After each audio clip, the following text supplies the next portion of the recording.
Oi, meu nome é Marta Gonçalves, tenho 24 anos, sou do Chile e agora estou trabalhando no restaurante Loving Hut de São Paulo. Eu sou chefe de cozinha, especializada em confeitaria e agora vamos a preparar uma receita de cupcake vegano. Eu me tornei vegetariana aos 14 anos de idade e virei vegan depois aos meus 18. Aí eu entrei à faculdade de culinária, a causa do meu avô e meu irmão ser cozinheiros também. Eu venho de uma família de cozinheiros. Então, sempre tive muitas preparações com carne na minha família, reuniões familiares tinha churrasco sempre. Aí para mim meio que foi um desafio assim. Ninguém preparava coisas para mim, eu tive que me virar sozinha como todo vegetariano no começo. Aí eu comecei a fazer minhas primeiras receitas, comecei tentando, tras intento. Aí depois quando eu entrei à faculdade, aí eu comecei a estudar culinária tradicional, aí fui preparando e fazendo minhas próprias adaptações de alguns pratos para eles ser vegetarianos ou veganos, em seu defeito. Então, eu era vegetariana, aí quando eu decidi ser vegan, a minha pressão familiar não me permitiu muito, porque tipo, para eles era incômodo separar as coisas para preparar, para cozinhar, fazer uma coisa diferente. Aí então comecei a me virar sozinha. Aí, além da alimentação, eu descobri que o veganismo era muito mais que isso. Era também, tipo, não vestir com coisas de origem animal, não usar, sei lá, shampoo, coisas de determinado uso diário que você frequenta e você não presta aquela atenção do dia a dia que o vegan se tem que ter. Então, aí, quando eu já tinha suficiente idade para falar, eu não quero consumir isso por isso, eu adotei meu veganismo, me fiz responsável e daí para frente até agora. Agora vou preparar uma receita que serve para fazer também outras massas base para fazer bolo, porque muitas pessoas quando viram vegetariano, viram vegan, falam: eu não vou conseguir comer mais bolo, eu tenho muita vontade de comer aquela coisa que eu não vou conseguir mais comer. Então, eu vou preparar uma massa base para cupcake, que eu faço habitualmente aqui no restaurante. Aqui no restaurante você pode encontrar essas preparações de segunda a sábado.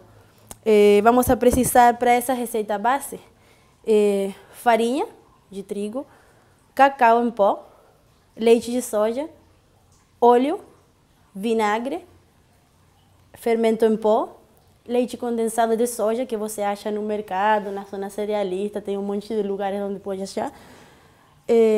Algumas coisas básicas dentro da cozinha que você pode ter, que são essas forminhas aqui de metal, ou pode ser aquelas de silicone também, panela, este vaso também, este copo, que é bem utilizado em cozinha para fazer medida, potinhos, peneira, batedor de arame, colher, faca e todas as coisas que você vai precisar para cozinhar. Tem aqueles saquinhos de confitar. Você acha sacos de confitar de descartáveis ou de tecido. Tem diferentes tipos de bico também para confitar, para dar forma para ele. E isso, vamos a começar. Aqui, essa receita aqui pode ser diferente recheio, pode ser com geleia, pode ser com creme, doce de leite, mas nesse caso aqui vamos usar coco ralado e leite condensado para fazer o prestígio. Vamos a começar a receita, vamos a separar em duas partes. Vamos a misturar primeiro todos os ingredientes secos, que é aqui. Vamos começar pela farinha. Aqui eu tenho um copo disso aqui, quase cheio daqui de farinha.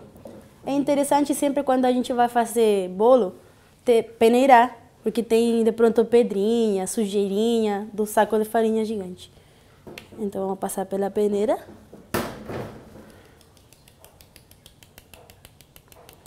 O cacau, que eu tenho quase a mesma quantidade do copo de farinha que de cacau. Se você quiser fazer a massa branca, tem que fazer só 2 copos de farinha. Nesse caso aqui eu vou fazer massa de chocolate. Então vou fazer 1 copo de farinha e 1 copo de cacau. Vamos passar pela peneira também. O cacau é mais grosso, ele tende a fazer pedrinhas. Então você, com a ajuda da colher, vai passando ele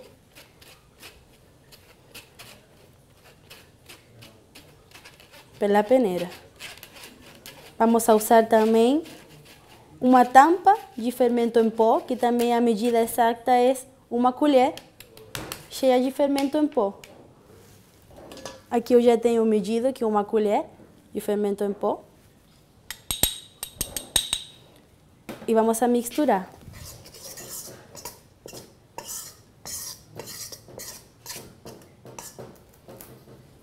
Aqui já temos nossos ingredientes secos pronto. Agora vamos a pegar uma panela e vamos a começar a fazer a parte líquida. Aqui eu tenho um copo de leite de soja. E tenho a mesma medida de farinha que um copo de açúcar cristal, que ele vai aqui para dissolver. Eu misturo com um batidor de arame e vou levar ao fogo para esquentar um pouquinho, só para dissolver os pequenos cristais para fazer a mistura. Tá, então a gente vai levar a panela ao fogo com o leite e o açúcar cristal. Não vamos deixar ela ferver, não precisa, só ele esquentar um pouco para dissolver os pequenos cristais de açúcar.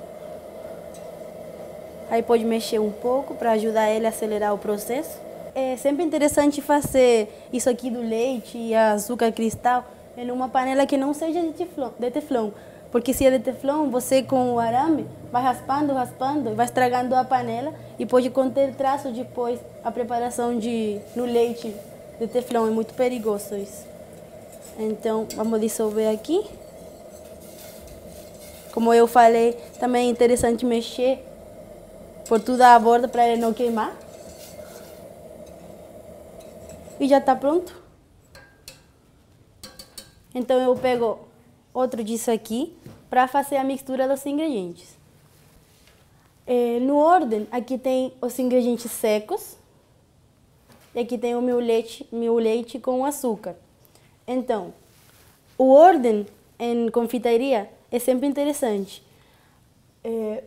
Se eu ponho aqui primeiro os ingredientes secos e jogo o leite, vai formar tipo uma massa que vai ficar meio grudenta. Então, pela ordem, eu vou jogar o leite aqui primeiro e vou agregar aos poucos os ingredientes secos. Aqui ainda tem açúcar na panela.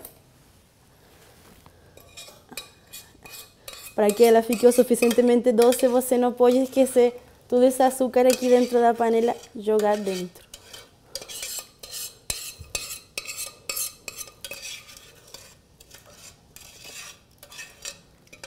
Tá. Eu tenho aqui meu leite com açúcar. Aqui entra a função mais importante da massa do bolo, que é o azeite, o óleo, perdão, e o vinagre. O que faz isso aqui? Faz que a massa cresça, meio que cumpre a função do ovo, nesse caso aqui que estamos reemplaçando, que é para ligar a massa e para ela também subir e ela ser fofinha e esponjosa. Vamos a pegar aqui, eu tenho uma colher de vinagre branco, de preferência. E tenho 2 colheres de óleo vegetal, que eu vou pôr. Então, de novo, com o batedor, vou mexer e mexer até ele ficar com uma espuminha. Ele tem um cheiro forte de vinagre, mas não precisa se preocupar porque ele não vai ficar com esse sabor. É só que ele está se acionando a causa de que o leite está quente. Então, quando eu já tenho essa espuminha aí, eu já posso jogar meus ingredientes secos dentro. Não vou jogar tudo de uma vez para não formar aquela massa, então eu vou jogando aos poucos, vou separando em 3. Aí eu vou misturando.